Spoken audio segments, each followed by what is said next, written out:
কত যতনে বানায়াছো আল্লাহ আমার নবীকে, কত যতনে বানায়াছো আল্লাহ আমার নবীকে।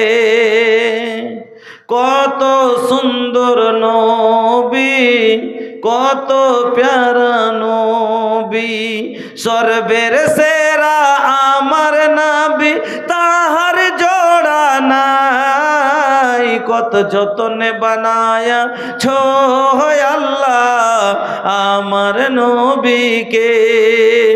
নবী আমার মুহাম্মদ ছিলেন তাইফের মাঠে, তিনি গিয়েছিলেন আঘাত খেয়ে রঞ্জিত হলেন, রক্তই তিনি রকতিত হলেন। তবু আমার দয়ার নবী বদুয়া দিলেন না। কত যতনে বানায়াছো আল্লাহ আমার নবীকে।